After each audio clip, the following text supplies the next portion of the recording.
ओम शांति। आज 5 अक्टूबर 2021 की साकार रूप से चले हुए प्यारे बाबा की मधुर महावाक्य। बाबा बोले, मीठे बच्चे, आत्मा और शरीर जो पतित और काले बन गए हैं, बाप की याद से इन्हें पावन बनाओ, क्योंकि अब पावन दुनिया में चलना है। प्रश्न: भगवान किन बच्चों को मिलता है? बाप ने कौन सा हिसाब बतलाया है? उत्तर: जिन्होंने शुरू से भक्ति की है उन्हें ही भगवान मिलता है। बाबा ने यह हिसाब बतलाया है कि सबसे पहले तुम भक्ति करते हो, इसलिए तुम्हें ही पहले पहले भगवान द्वारा ज्ञान मिलता है। सबसे पहले हम ही द्वापर से भक्ति शुरू किया है और हम बच्चों को ही सबसे पहले भगवान द्वारा ज्ञान मिलता है, जिससे फिर तुम नई दुनिया में राज्य करते हो। बाप कहते हैं, तुमने आधा कल्प मुझे याद किया है, अब मैं आया हूँ तुम्हें भक्ति का फल देने। गीत बजा, मरना तेरी गली में, जीना तेरी गली में। ओम शांति। बच्चों ने गीत सुना, जब कोई मरते हैं तो बाप के पास जन्म लेते हैं। जानते हो हम आत्माएं हैं, वह हो गए शरीर की बात। एक शरीर छोड़ फिर दूसरे बाप के पास जाते हैं। तुमने कितनी साकारी बाप किए हैं, असल में हो निराकारी बाप के बच्चे। तुम आत्मा परम पिता परमात्मा के बच्चे हो, रहने वाले भी वहाँ के हो, जिसको निर्वाण धाम व शांति धाम कहा जाता है। बाप भी वहाँ रहते हैं। यहाँ तुम आकर लौकिक बाप के बच्चे बनते हो तो फिर उस बाप को भूल जाते हो। सतयुग में तुम सुखी बन जाते हो तो उस पारलौकिक बाप को भूल जाते हो। सुख में उस बाप का सिमरन नहीं करते हो, दुख में याद करते हो और आत्मा याद करती है। जब लौकिक बाप को याद करती हैं तो बुद्धि शरीर तरफ रहती है। उस बाबा को याद करेंगी तो कहेंगी, ओ बाबा है, दोनों बाबा। राइट अक्षर बाप ही है, वह भी फादर, यह भी फादर। आत्मा रूहानी बाप को याद करती है तो बुद्धि वहाँ चली जाती है। यह बाप बैठ बच्चों को समझाते हैं। अभी तुम जानते हो बाबा आया हुआ है, हमको अपना बनाया है। बाप कहते हैं, पहले पहले हमने तुमको स्वर्ग में भेजा, तुम बहुत साहूकार थे। फिर 84 जन्मों ले ड्रामा प्लेन अनुसार अभी तुम दुखी हो पड़े हो। ड्रामा अनुसार यह पुरानी दुनिया खत्म होनी है। तुम्हारी आत्मा और यह शरीर रूपी वस्त्र सतु प्रधान थे, फिर गोल्डन एज से आत्मा सिल्वर एज में आई तो शरीर भी सिल्वर में आया, फिर कपाल एज में आए। अभी तो तुम्हारी आत्मा बिल्कुल ही पतित हो गए हैं तो शरीर भी पतित है। जैसे 14 कैरेट का सोना कोई पसंद नहीं करते हैं, काला पड़ जाता है। तुम भी अभी काले आयरन एज बन गए हो। अब आत्मा और शरीर जो ऐसे काले बन गए हैं तो फिर पति पवित्र कैसे बने? आत्मा पवित्र बने तो शरीर भी पवित्र मिले। वह कैसे होगा? क्या गंगा स्नान करने से? नहीं, पुकारते ही हैं, हे पतित पावन आओ। यह आत्मा कहती है तो बुद्धि पारलौकिक बाफ तरफ चली जाती है। हे बाबा देखो, बाबा अक्षर ही कितना मीठा है। भारत में ही बाबा बाबा कहते हैं। अभी तुम आत्म अभिमानी बन बाबा के बने हो। बाबा कहते हैं, मैंने तुमको स्वर्ग में भेजा था, नया शरीर धारण किया था, अब तुम क्या बन गए हो। यह बातें हमेशा अंदर रहनी चाहिए। बाबा को ही याद करना चाहिए। याद सब करते हैं ना, हे बाबा हम आत्माएं पतित बन गए हैं, अब आओ आकर पावन बनाओ। ड्रामा में यह भी पार्ट है। तब तो बुलाते हैं। ड्रामा प्लान अनुसार आएंगे भी तब जब पुरानी दुनिया से नई बनती है, तो जरूर संगम पर ही आएंगी। तुम बच्चों को निश्चय है। वेलवेट मोस्ट बाबा है, कहते हैं, कहते भी हैं स्वीट स्वीटेस्ट ऑफ स्वीट कौन है? लौकिक संबंध में पहले फादर हैं जो जन्म देते हैं, फिर है टीचर। टीचर से पढ़कर तुम मर्तबा पाते हो। Knowledge is source of income कहा जाता है। ज्ञान है नॉलेज, योग है याद। तो बेहद का किसको पता नहीं है। चित्र में क्लियर दिखाया भी है। ब्रह्मा द्वारा स्थापना शिव बाबा कराते हैं। कृष्ण कैसे राजयोग सिखाएगा? राजयोग सिखलाते ही हैं सतयुग के लिए। तो जरूर संगम पर बाप ने सिखाया होगा। सतयुग क्या स्थापना करने वाला है बाबा। ब्रह्मा द्वारा कराते हैं। करण करावन हार है ना, वह लोग तो त्रिमूर्ति ब्रह्मा कह देते हैं, परंतु ऊंच ते ऊंच शिव है ना, वह साकार है, वह निराकार है। सृष्टि भी यही है। इस सृष्टि का ही चक्र फिरता है, रिपीट होता रहता है। सूक्ष्म बतन की सृष्टि का चक्र नहीं गाया जाता है। वर्ल्ड की हिस्ट्री ज्योग्राफी रिपीट होती है। गाते भी हैं सतयुग, त्रेता, द्वापर, कलयुग। बीच में जरूर संगम युग चाहिए, नहीं तो कलयुग को सतयुग कौन बनावे। नरकवासियों को स्वर्गवासी बनाने बाप संगम पर ही आते हैं। जितनी पुरानी दुनिया उतना दुख जास्ती। आत्मा जितना तमोप्रधान बनती जाती है उतना दुखी होती हैं। देवताएं है सतु प्रधान।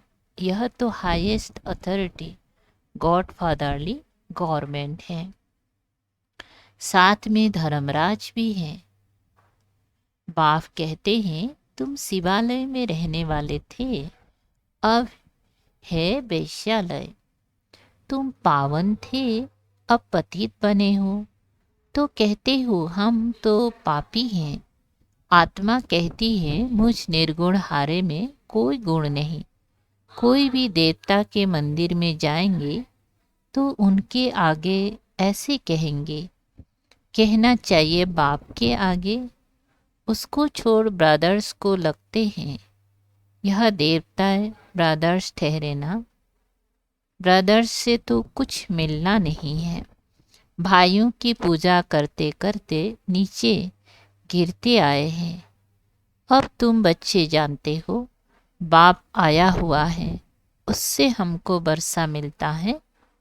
बाकी मनुष्य तो बाप को जानते ही नहीं। सर्वव्यापी कह देते हैं। कोई फिर कहते अखंड ज्योति तत्व है, कोई कहते वो तो नाम रूप से न्यारा है। अरे तुम कहते हो अखंड ज्योति स्वरूप है, फिर नाम रूप से न्यारा कैसे कहते हो? बाप को ना जानने कारण ही पतित बन पड़े हैं, तमो प्रधान भी बनना ही है। फिर जब बाप आए तब सबको पावन बनावे। आत्माएं निराकारी दुनिया में सब बाप के साथ रहती हैं, फिर यहाँ आकर सतो रजो तमो का पाठ बजाती हैं। आत्मा ही बाप को याद करती है, बाप आते भी हैं, कहते हैं ब्रह्मा तन का आधार लेता हूँ।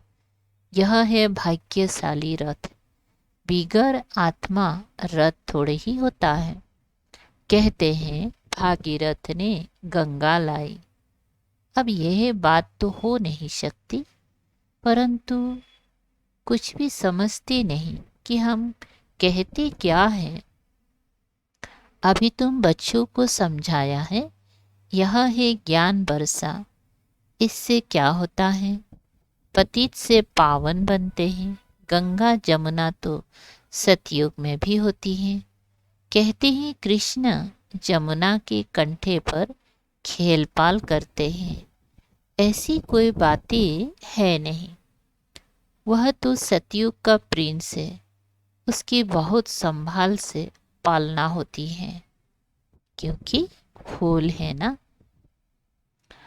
फूल कितने अच्छे सुंदर होते हैं। फूल से सभी आकर खुशबू लेते हैं, कांटों से थोड़े ही खुशबू लेंगे। अभी तो है ही कांटों की दुनिया। जंगल को बाप आकर गार्डन ऑफ फ्लावर्स बनाते हैं, इसलिए उनका नाम बाबुलनाथ भी रख दिया है। कांटों से फूल बनाते हैं, इसलिए महिमा गाते हैं, कांटों को फूल बनाने वाला बाबा।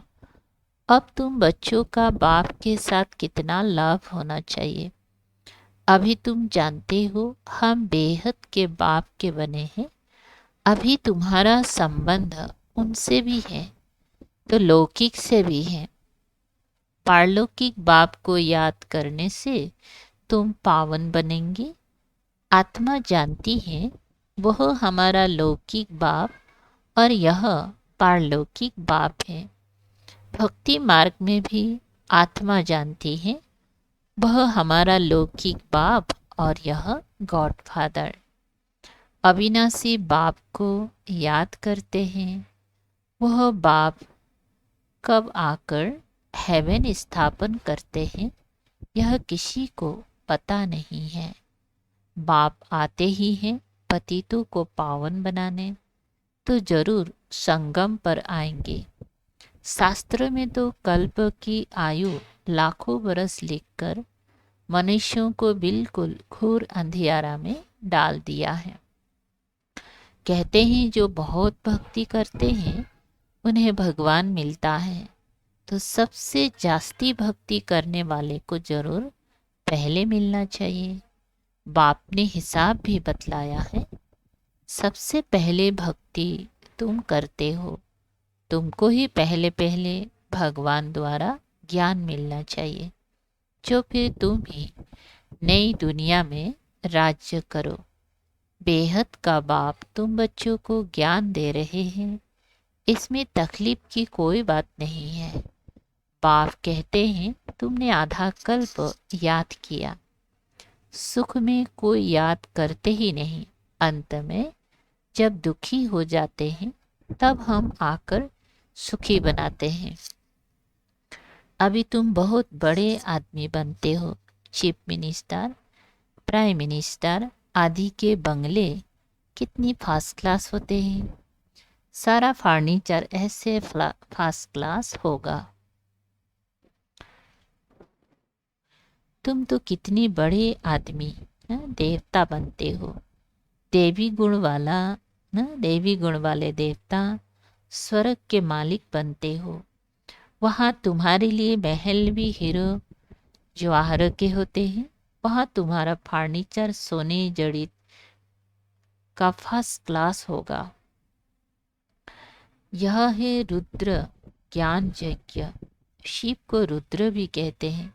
जब भक्ति पूरी होती है तो भगवान रुद्र यज्ञ रचते हैं।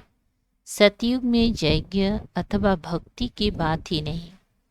इस समय ही बाप यह अविनाशी रुद्र ज्ञान यज्ञ रचते हैं, जिसका फिर बाद में गायन चलता है। भक्ति तो सदैव नहीं चलती रहेगी। भक्ति और ज्ञान, भक्ति है रात, ज्ञान है दिन। बाप आकर दिन बनाते हैं, तो बच्चों का भी बाप के साथ कितना लाभ होना चाहिए। बाप हमको विश्व का मालिक बनाते हैं। मोस्ट बिलव्ड बाबा है ना, उनसे ज़्यादा प्यारी वस्तु कोई हो ना सके। आधा कल्प से याद करते आए हैं, बाबा आकर हमारे दुख हरो। अब बाप आए हैं, समझाते हैं, बच्चे तुम्हें अपने गृहस्थ व्यवहार में रहना ही है। यहाँ बाबा के पास कहाँ तक बैठेंगे? साथ में तो परम धाम में ही रह सकते, यहाँ तो नहीं रह सकते। यहाँ तो नॉलेज पढ़ने की है। नॉलेज पढ़ने वाले थोड़े होते हैं। लाउड स्पीकर पर कभी पढ़ाई होती है क्या? टीचर सवाल कैसे पूछेंगे? लाउड स्पीकर पर रेस्पॉन्ड कैसे दे सकेंगे? इसीलिए थोड़े थोड़े स्टूडेंट को पढ़ाते हैं। कॉलेज तो बहुत होते हैं, फिर सबके इम्तिहान होते हैं, रिजल्ट निकलती हैं। यहाँ तो एक बाप ही पढ़ाते हैं। यह भी समझाना चाहिए कि दो बाप हैं, लौकिक और पारलौकिक। दुख में सिमरन उस पारलौकिक बाप का करते हैं। अब वह बाप आया हुआ है। महाभारत लड़ाई भी सामने खड़ी है।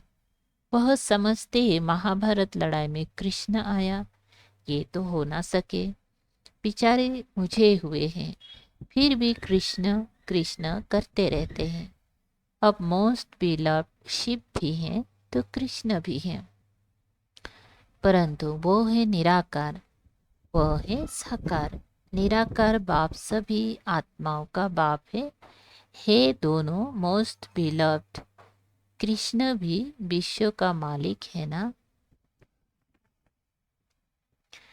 अभी तुम जांच कर सकते हो कि जास्ती प्यारा कौन? शिव बाबा ही ऐसा लायक बनाते हैं ना। कृष्ण क्या करते हैं? बाप ही तो उनको ऐसा बनाते हैं ना। तो गायन भी जास्ती उस बाप का होना चाहिए ना। बाप ने समझाया है, तुम सब पार्वतिया हो। यह शिव अमरनाथ तुमको कथा सुना रहे हैं। तुम ही सब अर्जुन हो, तुम ही सब द्रौपदिया हो। इस विशेष दुनिया को रावण राज्य कहा जाता है। वो है वाइसलेस वर्ल्ड, विकार की बात ही नहीं। निराकार बाप विकारी दुनिया रचेंगे क्या? विकार में ही दुख है। सन्यासियों का है ही हठ योग, सन्यासियों का है ही हठ योग। निर्वृत्ति मार्ग, कर्म संन्यास तो कभी होता ही नहीं। वह तब हो जब आत्मा शरीर से अलग हो जाए। गर्भ जल में फिर कर्मों का हिसाब शुरू हो जाता है। बाकी कर्म संन्यास कहना रॉन्ग है। गर्भ में भी आपका कर्मों का हिसाब बना रहता है ना, चलते रहता है। तो बाबा बोलते हैं कि कर्म का संन्यास कहना भी रॉन्ग है। हठयोग आदि बहुत सीखते हैं, गुफाओं में जाकर बैठते हैं, आँख से भी चले जाते हैं, रिद्धि सिद्धि भी बहुत है, जादूगरी से बहुत चीज़ें भी निकालते हैं। भगवान को भी जादूगर, रत्नागर, सौदागर कहते हैं, लेकिन उनसे कोई को गति सदगति तो नहीं मिल सकती। वो तो एक ही सच्चा सदगुरु आकर सबकी गति सदगति करते हैं। अच्छा, मीठी मीठी सिकल दे बच्चों प्रति माता पिता बाप दादा का याद प्यार और गुड मॉर्निंग। रूहानी बाप की रूहानी बच्चों को नमस्ते। हम रूहानी बच्चों की रूहानी बाप दादा को याद प्यार गुड मॉर्निंग और नमस्ते नमस्ते। शुक्रिया बाबा, थैंक यू बाबा। धारणा के लिए सार, कांटों से फूल बनाने वाला मोस्ट बिलव्ड एक बाप है। उसे बहुत लव से याद करना है। खुशबूदार पावन फूल बन सबको सुख देना है। तो यह नॉलेज मतलब पढ़ाई सोर्स ऑफ इनकम है। इससे 21 जन्मों के लिए तुम बहुत बड़े आदमी बनते हो। इसलिए इसे अच्छी रीति पढ़ना और पढ़ाना है। आत्म अभिमानी बनना है। अच्छा, आज का मीठा वरदान है, बाप दादा को अपना साथी समझकर डबल फोर्स से कार्य करने वाले सहज योगी भव। बाप दादा को अपना साथी समझकर डबल फोर्स से कार्य करने वाले सहज योगी भव। विस्तार, कोई भी कार्य करते बाप दादा को अपना साथी बना लो तो डबल फोर्स से कार्य होगा और स्मृति भी बहुत सहज होंगी। क्या बताया? बाबा को अपना साथी बना लो तो काम भी डबल फोर्स से आपका कार्य होगा और स्मृति भी बहुत सहज रहेगी, क्योंकि जो सदा साथ रहता है उसकी याद स्वतः बनी रहती है। तो ऐसी साथी रहने से वह बुद्धि द्वारा निरंतर सत का संग करने से सहज योगी बन जाएंगे और पावरफुल संग होने के कारण हर कर्तव्य में आपका डबल फोर्स रहेगा, जिससे हर कार्य में सफलता की अनुभूति होंगी। स्लोगन, महारथी वो है जो कभी माया के